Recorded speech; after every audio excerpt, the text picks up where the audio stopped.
Bonjour à tous, j'espère que vous allez bien, j'espère que le confinement se passe bien. Alors nous sommes toujours ensemble chez moi, vous êtes invités dans ma maison et ça fait du bien. Ça fait du bien de pouvoir se réunir. Ça fait du bien de pouvoir se voir. Le message de dimanche dernier était vraiment parfait, était vraiment magnifique, rempli d'encouragement, rempli d'exhortation. Pouvoir vous voir, voir certains d'entre vous, a vraiment été enrichissant, a vraiment été une bénédiction. Et je pense que nous l'avons tous vécu de cette manière. Au passage, j'aimerais faire un clin d'œil, un petit clin d'œil à Ruben parce que du haut de sa jeunesse, c'est lui qui prépare, c'est lui qui arrange, c'est lui qui fait les découpes. Alors vraiment bravo, bravo Ruben, merci pour le travail que tu fais pour l'Église en tant que réalisateur. Merci aussi à Flavie et à Niels parce que c'était lui qui était à la batterie lors de la plupart des chants. Alors effectivement, bonjour et j'espère que vous allez bien. Tous, autant que vous êtes, soyez bénis derrière vos écrans, même si nous ne nous voyons pas, c'est important. Et un frère me l'avait fait remarquer durant la semaine. Nous, contrairement à ce que disent les actualités, nous ne vivons pas un confinement social, nous vivons un confinement physique. Nous n'avons plus la possibilité de nous embrasser, de nous prendre dans les bras, de nous serrer, mais nous sommes quand même, grâce à la technologie, ensemble et nous pouvons, de chez nous, vivre des moments de culte autour de la parole de Dieu. C'est vrai que ça va faire du bien de passer du temps autour de sa parole. Mais ce que je propose, c'est que justement, puisqu'on est dans sa présence, eh bien, c'est que on puisse en prendre conscience en chantant ensemble quelques cantiques.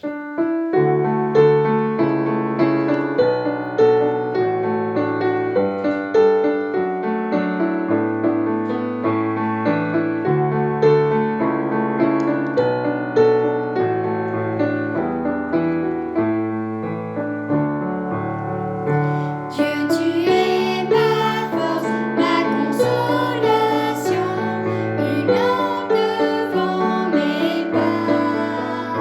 Ta voix triomphée de l'ouragan, emporter le combat. Tu m'offres chaque jour ton infaillible amour. Toi qui as fixé le cours des étoiles, sois mon encre, sois ma voix. Tu étends mes ailes pour toucher les cieux, protégé par ta main. Ta grâce m'appelle à lever les yeux et suivre ton chemin. Tu m'offres chaque jour ton infaillible amour. Toi qui as fixé le cours des étoiles, sois mon encre, sois ma voix. Ta miséricorde coule de la croix, ton sang m'a racheté. Tout ce que je suis ne vient de toi, sans fin je te louerai. Tu m'offres chaque jour ton infaillible amour. Toi qui as fixé le cours des étoiles, sois mon encre, sois ma voix.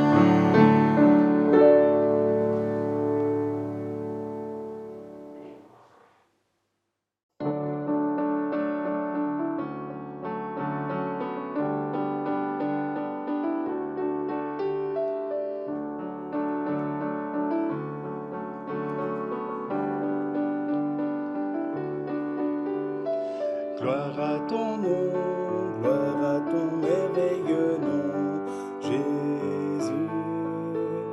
Gloire à ton nom, gloire à ton précieux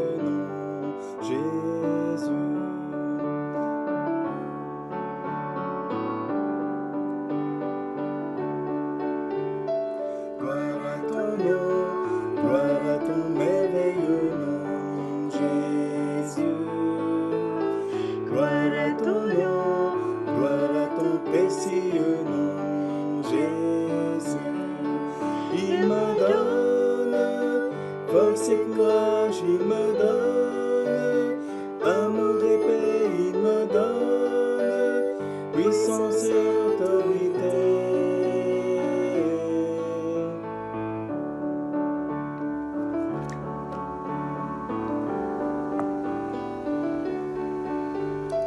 Gloire à ton nom, gloire à ton merveilleux nom, Jésus. Gloire à ton nom, gloire à ton précieux nom, Jésus. Il me donne force et courage, il me donne amour et paix, il me donne puissance et autorité. Il me donne force et courage, il me donne amour et paix, il me donne puissance et autorité.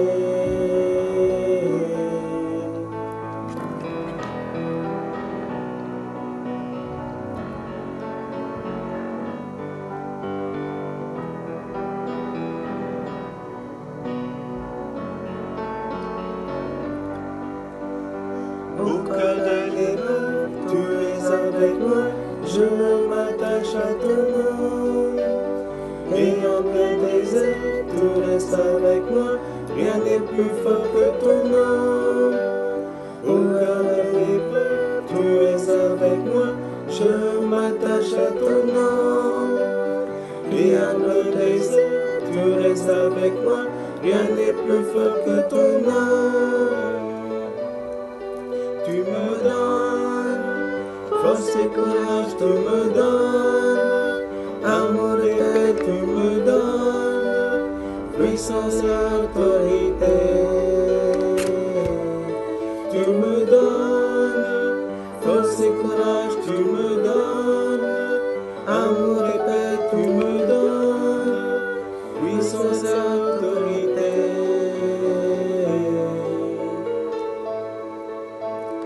Gloire à ton nom, gloire à ton merveilleux nom, Jésus. Gloire à ton nom, gloire à ton précieux nom, Jésus.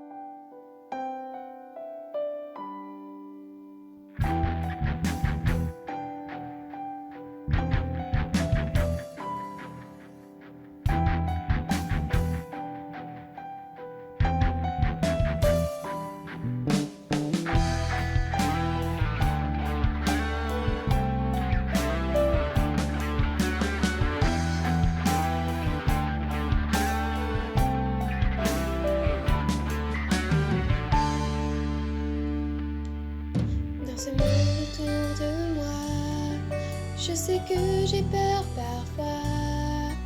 Je me sens toute petite et je me fais du souci. Il m'arrive même des fois d'être troublée dans ma foi.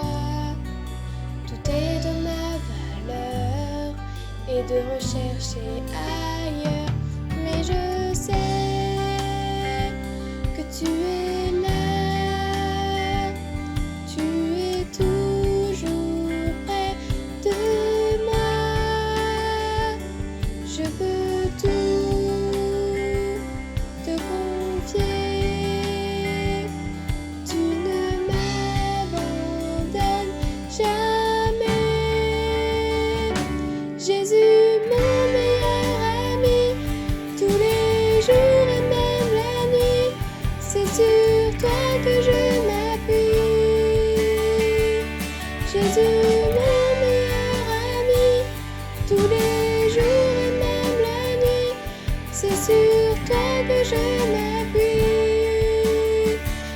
Jésus, merci.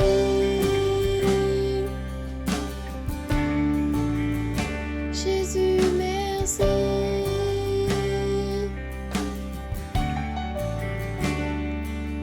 Dans ce monde autour de moi, je sais que j'ai peur parfois. Je me sens toute petite et je me fais du souci. Il m'arrive même des fois d'être troublée dans ma foi, douter de ma valeur et de rechercher ailleurs. Mais je sais que tu es là, tu es toujours près de moi. Je peux tout te confier, tu ne m'abandonnes jamais. Jésus, mon meilleur ami, tous les jours et même la nuit, c'est sur toi que je m'appuie. Jésus, mon meilleur ami, tous les jours et même la nuit, c'est sur toi que je m'appuie. Jésus, mon meilleur ami, tous les jours et même la nuit, c'est sur toi que je m'appuie. Jésus, mon meilleur ami, tous les jours et même la nuit, c'est sur toi que je m'appuie. Jésus, merci.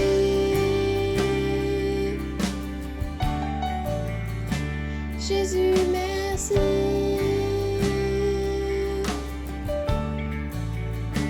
Jésus, merci.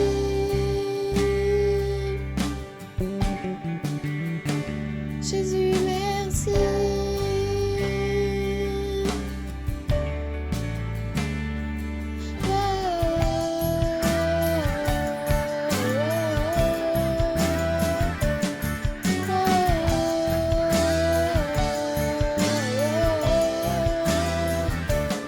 Merci,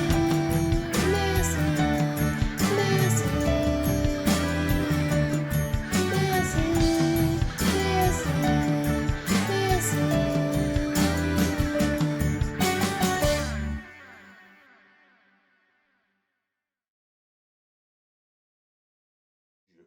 Alors, le thème central de mon message aujourd'hui va forcément parler du coronavirus. C'est notre actualité, nous la vivons, plutôt nous la subissons depuis maintenant 2 mois. Et je pense que nous n'en sommes pas encore sortis. Mais par la grâce de Dieu, nous en sortirons vainqueurs, ça c'est certain. Alors c'est vrai que ce virus a changé notre façon de voir la famille, ça a changé notre manière de voir notre culte. Nous avons dû tout revoir depuis le début, même notre façon de vivre. Quand on réfléchit un instant, tout se tourne, tout est condensé autour, tout est passé à la loupe. Notre manière de vivre est réellement passée à la loupe. Nous avons dû apprendre des gestes simples, comme se laver les mains, se désinfecter les mains, porter le masque. Il est de plus en plus question à devoir porter un masque dans la rue afin d'éviter la propagation de ce virus. Dans certains corps de métier, j'en fais partie, mon épouse en fait partie aussi. On leur a donné des visières, des masques de sécurité, des plexiglas, afin vraiment de limiter au maximum tout ce qui pourrait être postillon, etc., afin de soustraire ce virus au plus vite. Il faut remarquer que lorsque cette contamination, cette pandémie est arrivée, elle est arrivée de Chine, on s'est dit, on a encore le temps, on peut se préparer, on a encore le temps de voir. Et tout s'est passé tellement vite, en fin de compte, on n'était pas prêt, on n'était pas habitué à vivre ce genre de choses. Et nous avons dû revoir complètement notre manière de vivre, passant par la désinfection, passant par toutes ces choses qui font notre quotidien, maintenant depuis 2 mois. Alors, me direz-vous, c'est vrai, et c'est palpable, et c'est normal d'avoir peur, la peur de ce virus, la peur d'être contaminé. Tout a été vraiment revu, tout a été réfléchi. Notre manière de vivre est vraiment basée sur ça, sur la purification, sur le fait de vouloir se préserver un maximum, et c'est normal. Et je vous invite vraiment tous à faire attention, à prendre soin de vous, à prendre soin de vos amis, de vos proches, afin de ne pas transmettre ce virus. Mais cette recherche de purification m'a fait penser, m'a rappelé les textes de l'Ancien Testament. Et si vous lisez dans le livre du Lévitique, autrefois les prêtres, avant de rentrer dans le temple, avant d'apporter leur sacrifice, devaient absolument passer par le lavage des mains et des pieds dans une cuve en airain. Elle se trouvait à l'entrée du tabernacle, parce qu'il y avait vraiment une séparation. On ne pouvait pas rentrer dans la présence de Dieu, on ne pouvait pas voir, on ne pouvait même pas voir Dieu, parce que comme il est écrit dans les textes, personne ne peut voir Dieu et vivre. Vous retrouvez ce texte dans l'Exode 33, verset 20. Il y avait vraiment cette séparation physique, et il y avait aussi cette réflexion, on devait être pur, on devait être propre, on ne pouvait pas, Dieu devait être pris au sérieux. Et cette distanciation qui était physique, mais jamais spirituelle, parce que Dieu n'a jamais abandonné son peuple. Dieu a toujours été présent avec lui, était toujours à côté de lui, mais il y avait vraiment cette séparation physique avec Dieu. Et ça a commencé déjà très tôt, lorsque vous rappelez les textes, toujours dans le livre de l'Exode, lorsque Dieu a appelé Moïse à le servir. Rappelez-vous, près de ce buisson ardent, il y avait vraiment la présence de Dieu dans ce buisson qui brûlait de l'intérieur, mais qui ne se consumait pas. Moïse a eu peur. Moïse avait la crainte de l'Éternel. Pourquoi ? Parce qu'on ne pouvait pas voir l'Éternel, on ne pouvait pas s'approcher de lui. Il a dû d'ailleurs ôter ses sandales parce que il rentrait dans la présence de Dieu, il rentrait dans un lieu saint. Il était face à la grandeur, à la puissance de Dieu. Il avait peur, il devait se cacher le visage. Alors, ce thème de la crainte de Dieu n'est plus un thème qui est très d'actualité de nos jours. On ne parle plus, on ne prêche plus la crainte de Dieu, mais existe-t-elle encore ? Doit-on parler de crainte de Dieu ? Qu'est-ce que la crainte de Dieu ? Est-ce que la crainte de Dieu ressemble à la crainte du coronavirus ? Devons-nous avoir peur de Dieu ? Non, je ne pense pas. Et j'en suis certain, nous ne sommes pas appelés à avoir peur de Dieu. Alors, qu'est-ce que la crainte de Dieu ? Dans la langue hébraïque, le terme crainte de Dieu se traduit par ira, ce qui signifie avoir peur, être dans la crainte, mais être aussi dans le respect. Et cette notion est importante parce que nous devons avoir le respect et la soumission face à Dieu parce qu'il est 3 fois saint, parce qu'il est grand, parce qu'il est puissant, parce qu'il est souverain. Et que nous devons avoir confiance, non seulement dans sa puissance, mais aussi dans sa sagesse. Dieu n'est pas un virus, nous ne sommes pas appelés à avoir peur de Dieu. Bien au contraire, mais nous sommes appelés à le louer, à l'adorer, à le respecter, à nous mettre à son service, à nous engager avec lui. Alors, le psalmiste le déclare déjà dans le psaume 111, verset 10. La crainte de l'Éternel est le commencement de la sagesse. Lorsque je suis dans la crainte de l'Éternel, lorsque je suis dans ce respect, dans la soumission, dans la louange, je suis dans le début de la sagesse. Et l'apôtre Paul nous donne aussi une autre raison de ne pas avoir peur de Dieu. Pourquoi ?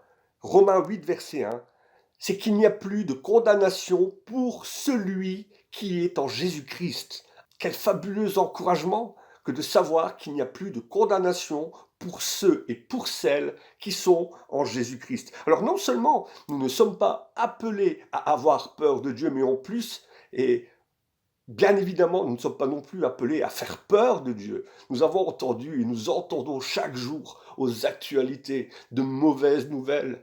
Nous entendons chaque jour, que ce soit en politique, que ce soit l'opposition, que ce soit par rapport à des messages Facebook ou même des messages d'église. Alors je ne vais pas porter de jugement sur les frères, sur les sœurs, mais nous ne sommes pas appelés à faire peur, à apporter la crainte de Dieu, à faire peur aux gens. Bien au contraire, nous devons être des lumières pour le monde. Nous devons être des ambassadeurs de paix. Nous devons être des semeurs de la bonne nouvelle, de cette semence.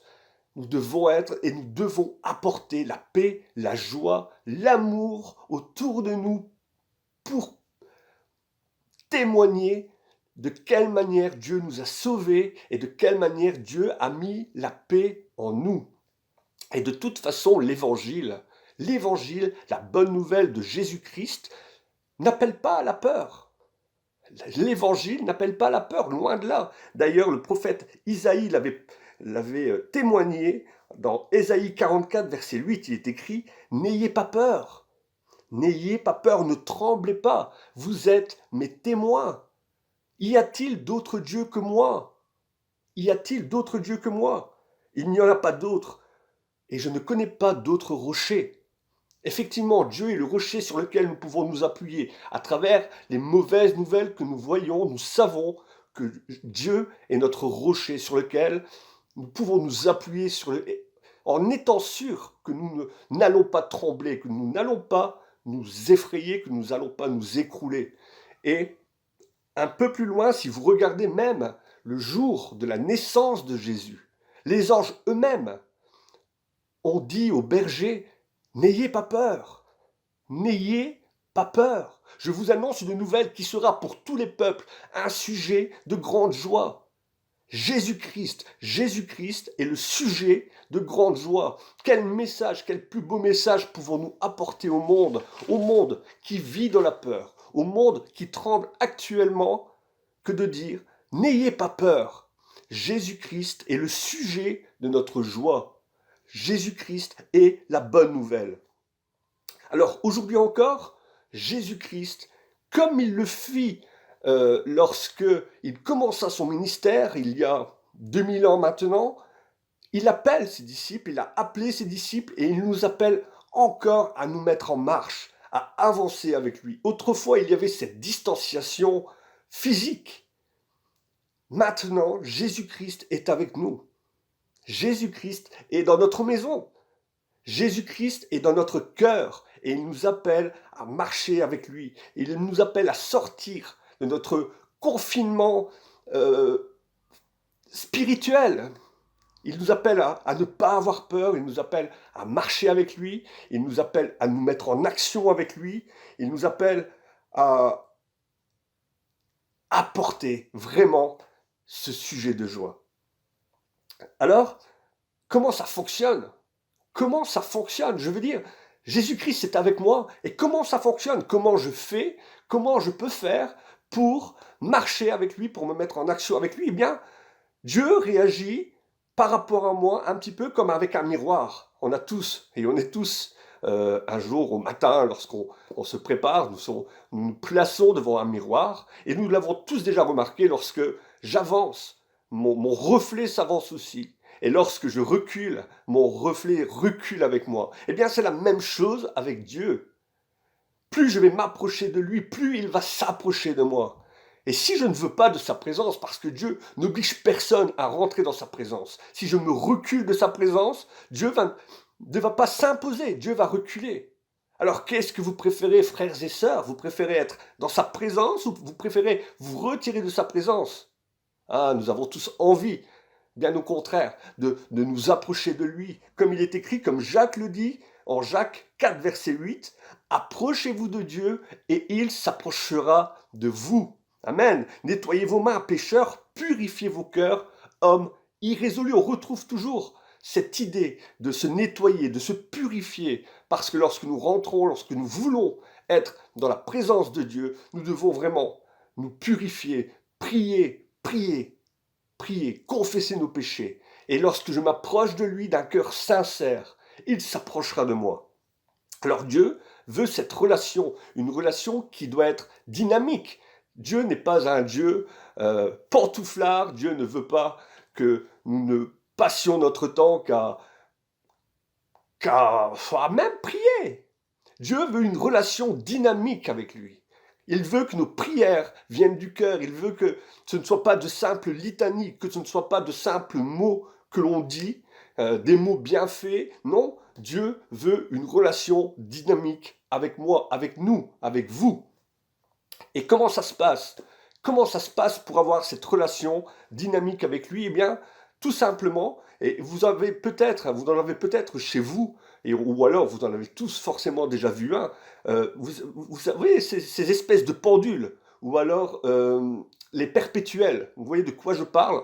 C'est cette espèce de petit objet avec des boules attachées à des petits câbles. Et lorsqu'on commence à donner une petite impulsion sur l'une d'elles, elles commencent à se cogner les unes contre les autres et elles ne s'arrêtent pas. Eh bien, avec Dieu, ça fonctionne de la même manière.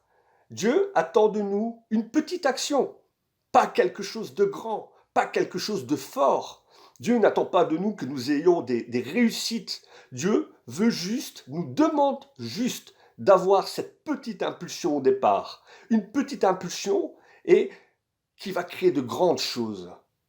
Parce que lorsque je fais ce pas de foi, Dieu bénit mon pas de foi. Dieu me donne puissance, il me donne autorité. Dieu me donne et m'apporte la réussite dans ce que je vais entreprendre. Il faut être conscient de cela. Dieu attend de nous une petite contrepartie, c'est-à-dire le petit pas de foi. Et lui va me bénir, va me donner puissance, va me donner autorité. Il va me donner la réussite. Et parce que je vais avoir la réussite, je vais prendre confiance en moi. Je vais avoir confiance en moi, je vais avoir confiance en lui, en sa main, en sa puissance. Et forcément, je vais être motivé, je vais avoir envie de continuer, je vais avoir envie de me réengager, et ainsi de suite. D'une petite action, d'une petite contrepartie, Dieu va me bénir et ça va être perpétuel. La machine ne va pas s'arrêter, ça va être une relation qui va être dynamique. Ce qui va me donner toujours plus envie de m'engager avec lui. L'idée que nous puissions vivre des bénédictions sans nous engager avec Dieu, que nous puissions recevoir des bénédictions sans nous engager, n'est pas biblique. Je ne peux pas espérer récolter quelque chose si en contrepartie je n'ai pas semé. Dieu n'attend pas, et ça c'est important de le savoir, Dieu n'attend pas de nous que nous ayons des résultats ou des victoires. Dieu attend de nous que nous lui fassions confiance, que nous nous mettons en marche, que nous nous mettons en action. Et Dieu va nous bénir, Dieu va vous bénir, et Dieu va intervenir dans nos vies. Alors nous pouvons avoir des raisons, nous avons des raisons d'être inquiets. Nous pouvons avoir des inquiétudes par rapport à tout ce que nous entendons, mais faisons-lui confiance dans nos vies, faisons-lui confiance vraiment. Alors, est-ce que je dois rester confiné dans mes peurs? Est-ce que je dois rester confiné dans mes inquiétudes? Ou est-ce que je vais prendre la décision pour cette semaine? Et ça va être le challenge de cette semaine. Est-ce que je vais me confiner moi-même dans mes peurs, dans ma tête, dans mes inquiétudes? Ou est-ce que je vais prendre cette décision de marcher avec lui, de lui faire confiance pour mon avenir, pour mon futur? Est-ce que je vais tourner les regards vers les inquiétudes, vers les actualités qui sont toujours de plus en plus traumatisantes? Ou est-ce que je vais porter mon regard sur Jésus? Alors, cette semaine, j'ai lu une histoire qui n'est pas biblique, mais une fois n'est pas coutume, une histoire amérindienne. Et j'ai trouvé énormément de sagesse dans cette histoire, et vous comprendrez pourquoi. C'est l'histoire en fait d'un grand-père qui parle à son petit-fils. Et le grand-père explique à son petit-fils, il existe, lui dit-il, au cœur et dans le cœur de chaque homme, deux loups qui se battent continuellement. Et ces deux loups, l'un représente le mal, la peur, le danger, l'inquiétude, le mensonge, les compromis. Le second représente les bonnes choses, c'est-à-dire la joie, la paix, un peu comme les fruits de l'esprit. Et le petit garçon écoute son grand-père attentivement, et au bout d'un moment, il pose cette question à son grand-père. Mais, grand-père, si ces deux loups se battent, lequel des deux va gagner? Ce à quoi le grand-père répondit, celui que tu vas nourrir. Alors, frères et sœurs, nous avons peut-être dans le cœur de chaque homme deux loups qui se battent. Et lequel allons-nous nourrir? Allons-nous nourrir nos inquiétudes? Allons-nous nourrir nos peurs? Ou, au contraire, comme il est écrit dans le Proverbe 3, verset 5, allons-nous nous confier à l'Éternel de tout notre cœur et nous appuyer sur sa sagesse. Non pas sur la sagesse des hommes, non pas sur ma sagesse personnelle, mais sur la sagesse de l'Éternel. Parce que je sais, j'ai la ferme assurance, je sais que quand je suis dans sa main, personne ne peut me retirer. Quand je suis à l'ombre de ses ailes, il ne peut rien m'arriver. Les inquiétudes, les compromis, les mensonges, toutes ces choses, mettons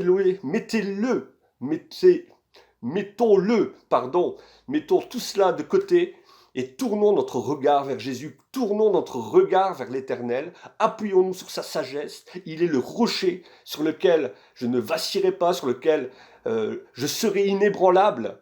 Portons notre regard sur Jésus-Christ, il est à côté de nous. Il n'y a pas de confinement social, ni spirituel, ni physique avec lui parce qu'il est autour de nous, il est en moi, il me donne la victoire, il me permet d'avancer, il me donne la réussite, il m'encourage, il me qualifie, il me donne puissance, il me donne autorité.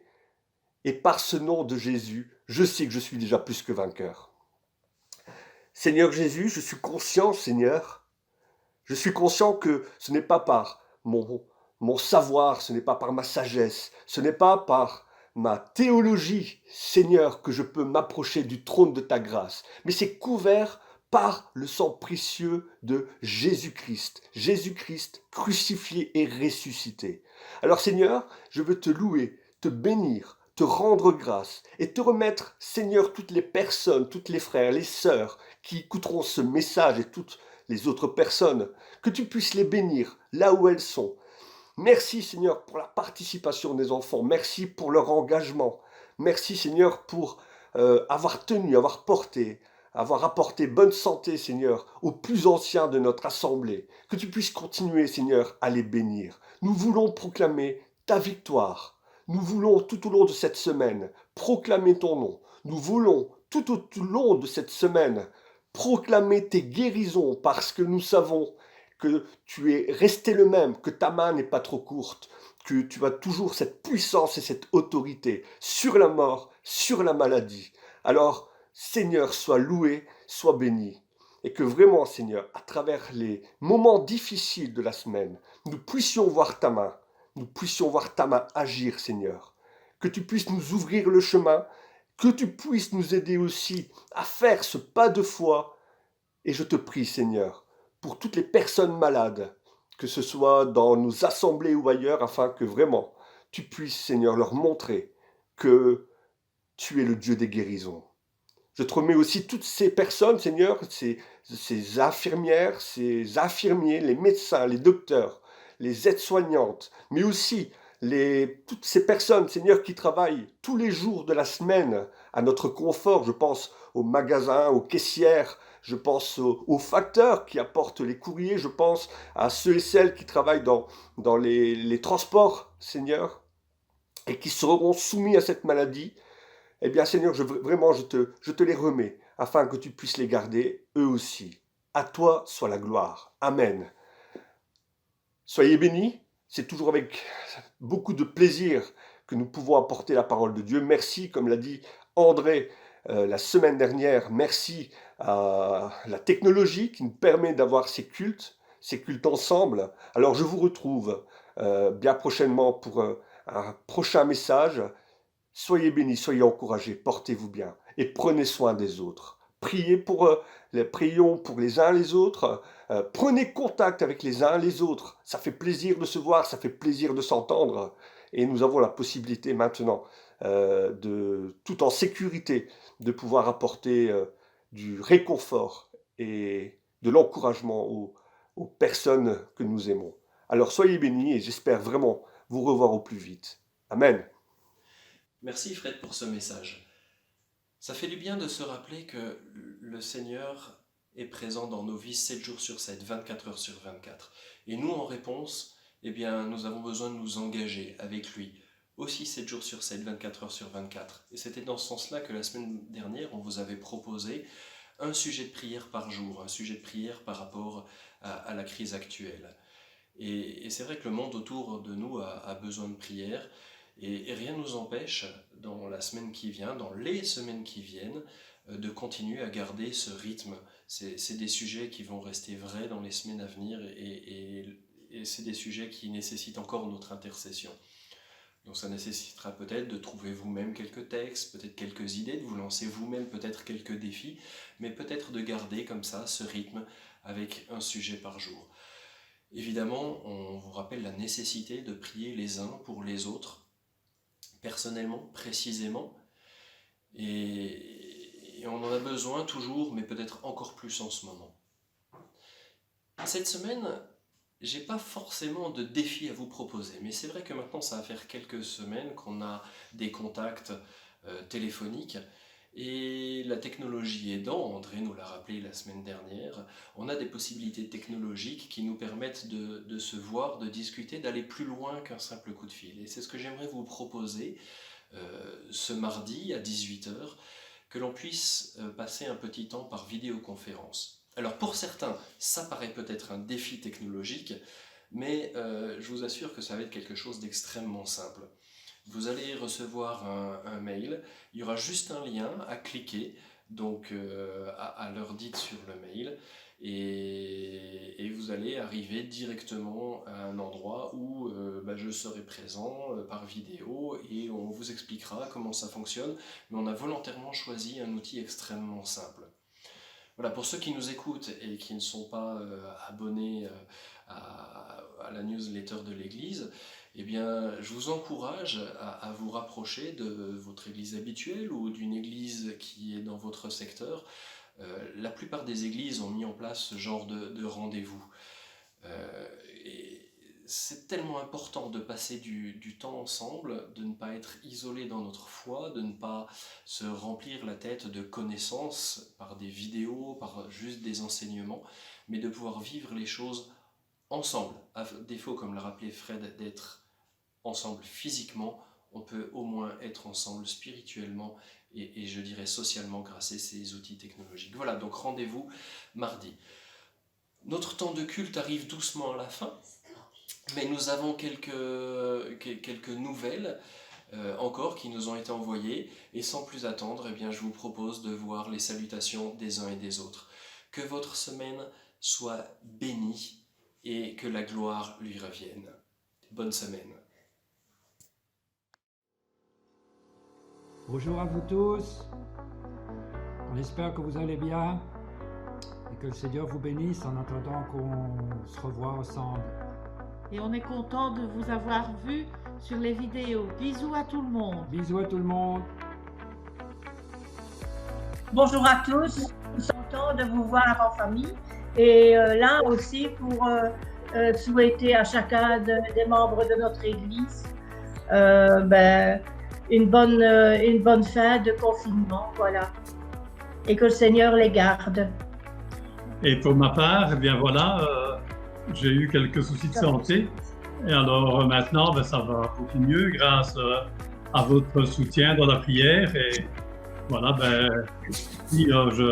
j'ai plus ou moins une vie plus ou moins normale. Donc voilà, merci beaucoup encore une fois pour vos prières, et alors que le Seigneur vous bénisse. Et alors j'espère à bientôt. Voilà. Gros bisous à tout le monde. Bonjour, c'est Nathalie. Je vous fais un petit coucou à tous. Et je vous dis que vous me manquez. Voilà, je vous aime tous et je vous embrasse très fort et j'espère à bientôt. Au revoir. Bonjour. Bonjour. Bonjour. Bonjour. Bonjour. On espère que vous allez bien. Vous nous manquez. On a hâte de vous revoir. À très bientôt. Que Dieu vous bénisse.